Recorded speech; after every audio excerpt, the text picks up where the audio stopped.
तो अब हम चर्चा करेंगे बुद्धि के बारे में कि बुद्धि आखिर होती क्या है। बुद्धि हमारे मस्तिष्क के निर्णय लेने की क्षमता है। यानी हमारा मस्तिष्क जो हमें निर्णय देता है, उस क्षमता को हम बुद्धि बोलते हैं। जिस आधार पे हमारा मस्तिष्क हमें निर्णय लेने के काबिल बनाता है, वो हमारी बुद्धि है।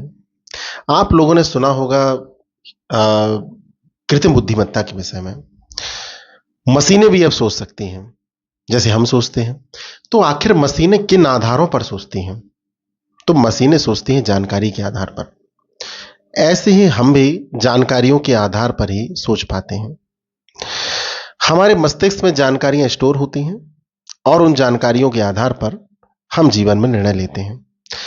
तो मस्तिष्क में संग्रहित जानकारियों के आधार पर निर्णय लेने की क्षमता ही बुद्धि कहलाती है।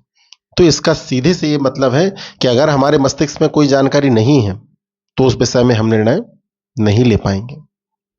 तो मस्तिष्क में जो जानकारियां हैं वो निर्णय लेने में हमारी मदद करती हैं। अब प्रश्न ये है कि मस्तिष्क में आखिर जानकारियां आती कहां से हैं? तो मस्तिष्क में कुछ जानकारियां प्रत्यक्ष रूप से आती हैं और कुछ जानकारियां अप्रत्यक्ष रूप से। कोई भी एहसास जो हमें होता है वो हमारे मस्तिष्क में स्टोर हो जाता है, भले हमें पता ना चले पर हो जाता है। कोई भी बात जो हमने सुनी वो हमारे मस्तिष्क में स्टोर हो जाती है। कोई दृश्य हमने देखा वो मस्तिष्क में स्टोर हो जाता है। कोई कहानी हमने पढ़ी वो हमारे मस्तिष्क में स्टोर हो जाती है।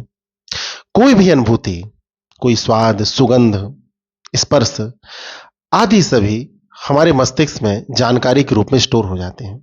आपने देखा होगा कोई सुगंध आपके मस्तिष्क में इस तरीके से स्टोर होती है कि अगर वो सुगंध दोबारा आपको देखने को जो है महसूस हो तो आप बता देंगे कि सुगंध किस चीज की है। इसका मतलब है कि जो पूर्व में सुगंध आई थी वो आपके मस्तिष्क में स्टोर हो गई थी।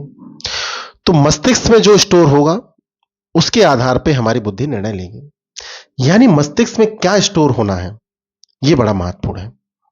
अगर मस्तिष्क में कुछ ऐसी बातें स्टोर हैं जो कि हमारे निर्णय लेने की क्षमता को करप्ट करती है तो हम ये कहेंगे कि हमारी बुद्धि भी करप्ट हो गई है।